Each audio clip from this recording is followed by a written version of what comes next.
अस्सलाम वालेकुम everyone, hope so के तमाम लोग खैरियत से होंगे और अपनी लाइफ को भरपूर तरीके से एंजॉय कर रहे होंगे। तो बेसिकली आज हमारा माशाल्लाह से अल्हम्दुलिल्लाह पहला सेशन था जूम के ऊपर, जो कि हम रिकॉर्ड नहीं कर सके। लेकिन मैं ये है कि मैं कहता हूँ कि मेरे जो मेंबर जितने भी हैं वो सीख जाएँ, जितनी हमारी कम्युनिटी है वो सीख जाए। आपका भाई नहीं सकता, कभी भी नहीं सकेगा। इंशाल्लाह ताला आपके लिए हमेशा से 2-2 3-3 4-4 सेशन भी एट अ टाइम पे होते हैं, इंशाल्लाह ताला करता रहूँगा मैं। बात यह है कि मैं चाहता हूँ आप लोग लर्न करो, मैं चाहता हूँ आप लोग सीखो, मैं चाहता हूँ कि आप लोग इस फील्ड के अंदर आगे हो, हम सब मिल के ग्रो करें।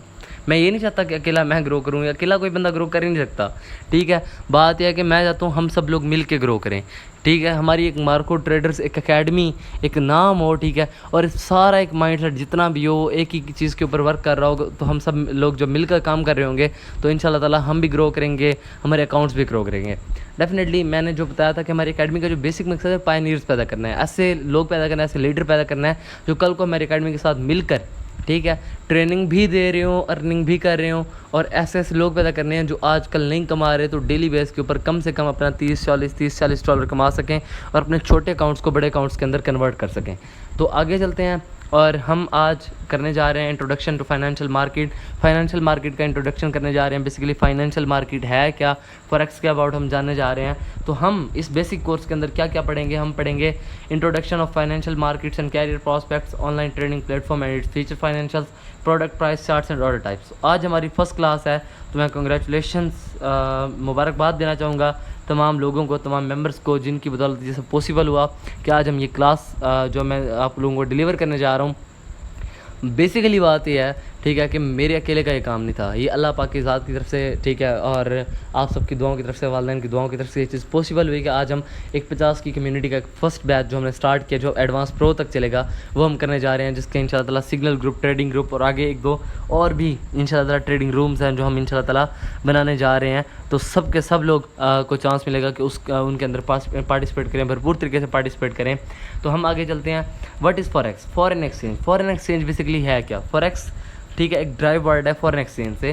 फॉरेन एक्सचेंज इट है decentralise global market system. Decentralise market system है जहाँ पे करेंसीज की ट्रेड हो रही होती है, ठीक है। फॉरेक्स मार्केट बहुत बड़ी लिक्विडिटी वाली मार्केट है और बहुत बड़ी मार्केट है ये, ठीक है, फाइनेंशियल मार्केट है जिसके अंदर ये $5 ट्रिलियन लिखा हुआ है, लेकिन $7.3 ट्रिलियन की जो है वो ट्रेड हो रही होती है।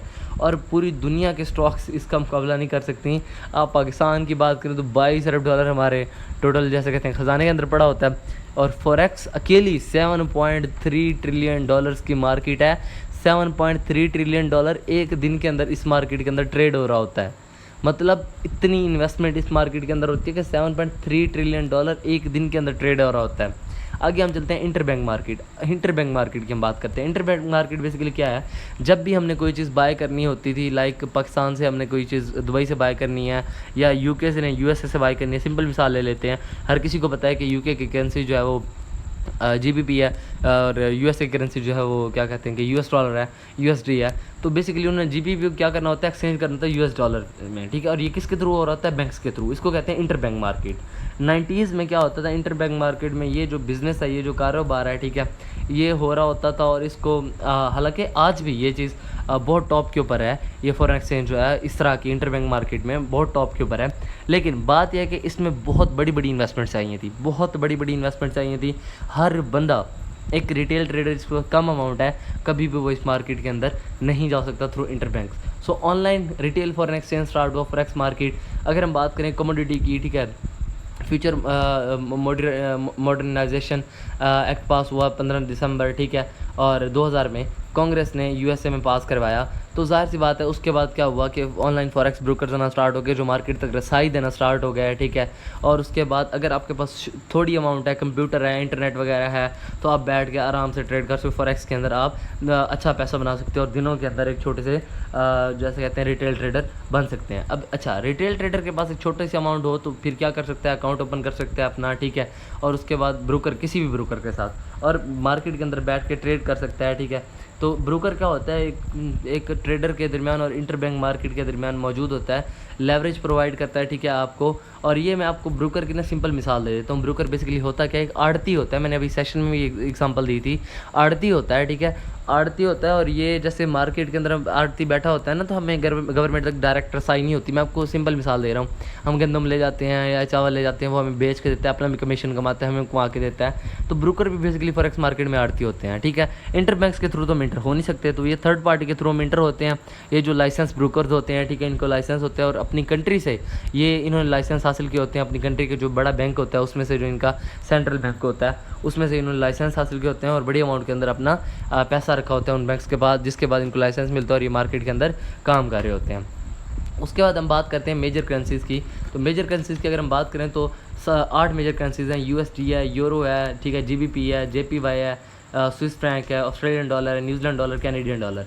अब निकनेम इनके क्या हैं? USD को बक ग्रीन बैक भी कहते हैं, ठीक है, यूरो को फाइबर, ग्रेट ब्रिटिश पाउंड को स्टर्लिंग के अब, ठीक है। उसके बाद JPY को येन, CHF को CC भी कहते हैं, ठीक है। ऑस्ट्रेलियन डॉलर को आशी कहते हैं, न्यूजीलैंड डॉलर को कीवी कहते हैं, और कैनेडियन डॉलर को लोनी कहते हैं। उसके बाद हम बात करें तो US डॉलर जो होता है वो federal reserve bank of America, उसका सेंट्रल बैंक का ठीक है इशूअर है। उसके बाद बाकी डिफरेंट जो करेंसीज हैं उनके इसी तरह उनके आगे लिखे हुए हैं, जो कि बैंक उनके इशूअर हैं, ठीक है, या जो बैंक उनके सेंट्रल बैंक है उस कंट्री के।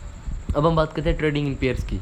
दुनिया के अंदर कोई भी ट्रेड है ना पेयर के अंदर हो रही होती है। हम कार लेते हैं, ठीक है, पैसे देते हैं, या हम कोई भी सब्ज़ी लेने जाएँ तो यार हम पैसे देते हैं, सब्ज़ी लेते हैं, या फिर हम जैसे कहते हैं कि लोहे की कोई चीज़ होती है हमारे पास, या कोई ऐसी एक्सपेंसिव चीज़ होती है वो बेचते हैं, वो देते हैं, उसके बदले में हम कोई चीज़ ले लेते हैं, ठीक है।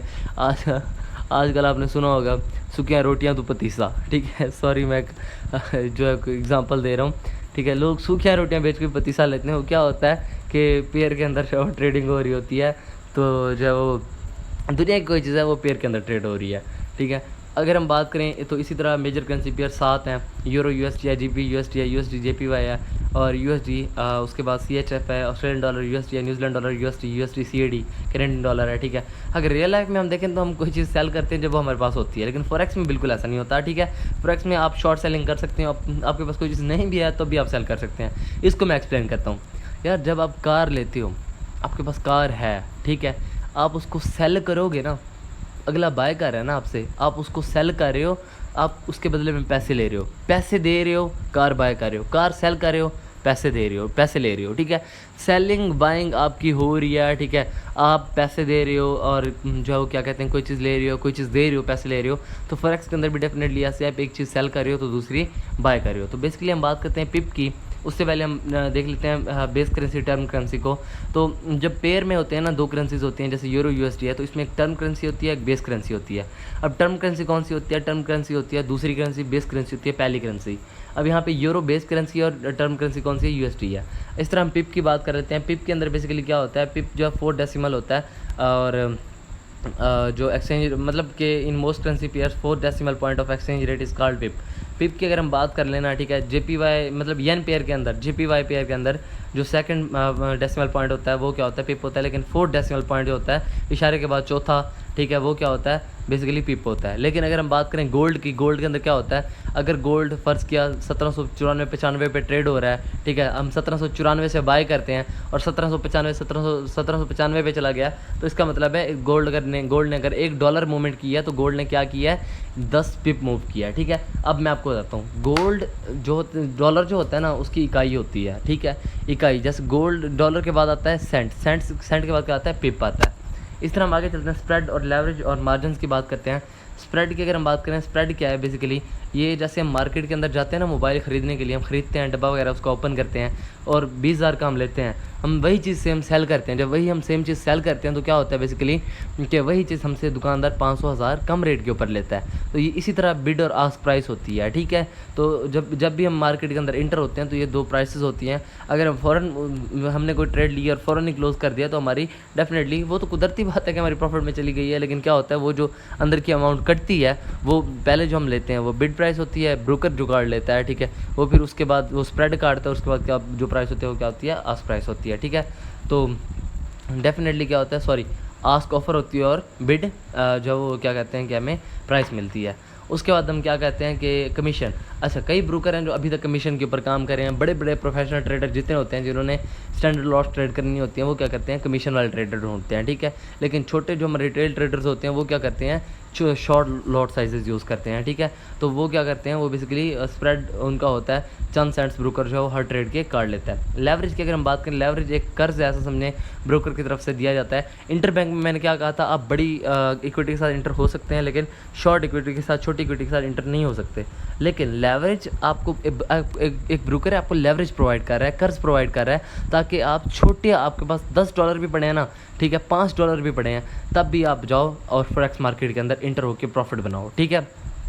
तो ये लेवरेज होती है, ठीक है। 1:888 देता है, एक्सएम आपको लेवरेज प्रोवाइड करता है। मार्जिन होते हैं बेसिकली ये जो इक्विटी रिक्वायर्ड होती है as a percentage of the worth of currency being bought in forex market. Basically जो मार्जिन होता है, जो आप लेवरेज सेलेक्ट करते हो उसी के हिसाब से होता है। फर्स्ट कि आप 1:50 जो लेवरेज सेलेक्ट करते हो, तो जो 2% मार्जिन मीन्स है कि एक ट्रेडर 2000 की इक्विटी उसको चाहिए है, ठीक है, बाइंग के लिए $1,00,000 के अकाउंट के लिए, ठीक है। $1,00,000 की वर्थ की करेंसी बाय करने के लिए उसको $2,000 की कम से कम इक्विटी उसको चाहिए होती है, ठीक है। इसी तरह अगर हम बात करते हैं, क्या कहते हैं, 1:100 की हमारे पास अगर लेवरेज होती है, तो हमें फिर जो रिक्वायरमेंट होती है मार्जिन की, वो 1% रिक्वायरमेंट होती है। उसके बाद हम चलते हैं मार्केट पार्टिसिपेंट्स की तरफ। मार्केट पार्टिसिपेंट्स की तरफ बात करें तो गवर्नमेंट और सेंट्रल बैंक्स मार्केट के अंदर बैठे होते हैं। फॉरेक्स मार्केट के अंदर गवर्नमेंट्स भी इंटर होती हैं, ठीक है, सेंट्रल बैंक्स भी इंटर होते हैं। मार्केट मेकर्स और लिक्विडिटी प्रोवाइडर्स भी होते हैं मार्केट में, मार्केट मेकर्स भी होते हैं, जैसे लार्ज बैंक्स हैं, फाइनेंशियल इंस्टीट्यूशंस, हम ब्रोकर्स हैं, ठीक है। लार्ज कमर्शियल एंटरप्राइजेस, बड़ी बड़ी कमर्शियल कंपनीज होती हैं, इन्वेस्टमेंट फंड्स होते हैं। यहाँ पे मैंने एक एग्जांपल दी थी आपको, ठीक है, कि मियां मंशा है, मियां मंशा का देख लें आपके, वो एमसी बैंक का ओनर है, ठीक है। तो जितने बैंक्स हैं इवन वो भी इसके अंदर एंटर होते हैं मार्केट के अंदर, और मियां मंशा इवन खुद भी अपनी इक्विटी जो है वो फॉरेक्स के अंदर ट्रेड करवाते रहे हैं। ये चीज़ है कि फॉरेक्स के अंदर इतने बड़े बड़े लोग होते हैं, हैवी इन्वेस्टमेंट्स करके बैठे होते हैं। उसके बाद हम फॉरेन एक्सचेंज ब्रोकर्स की बात करते हैं, ठीक है, investment funds, foreign exchange brokers की हम बात करते हैं, ठीक है, वो भी इंटर होते हैं। प्रोफेशनल ट्रेडर्स भी इंटर होते हैं, और मुझसे ऐसे रिटेल ट्रेडर्स भी इंटर होते हैं। So thank you very much to all of you. ये था हमारा आज का सेशन। मेरे माइंड में यह था कि मैं आज ये वीडियो बनाऊँ, उन लोगों के लिए अपलोड करूँ जिन्होंने आज का सेशन नहीं लिया। मैं चाहता हूं कि आप सब लोग सीखो, एक बंदा सीखे, 50 लोग सीखें, मेरे लिए बराबर है, लेकिन मैं चाहता हूं कि 50 के 50 लोग सीखें, फिर हम उनमें से अच्छे अच्छे ट्रेडर निकालें, ठीक है। बाकी सब भी अच्छी ट्रेड करें, अच्छे अच्छे ट्रेडर निकालें, वो हमारे सब पायनियर लीडर्स होने चाहिए इस एकेडमी को रन करने के लिए। So thank you very much to all of you. इस सेशन पर जो वो जितने भी लोग थे जो आए, जिन्होंने सुना, और जो लोग इस वीडियो को सुनेंगे, इंशाल्लाह नेक्स्ट अगर कोई बंदा ज्वाइन करना चाहता है हमारे सेकंड बैच के अंदर भी आ सकता है। इसी बैच के अंदर भी आपको इंशाल्लाह बेसिक की वीडियोस मिल जाएंगी, और उसके अलावा अगर आपने लाइव हमारी क्लासेस अटेंड करनी है तो आप लोग हमसे कांटेक्ट कर सकते हैं। व्हाट्सएप के ऊपर हमारा कांटेक्ट नंबर दिया हुआ है, ईमेल भी कर सकते हैं, और इंस्टाग्राम के ऊपर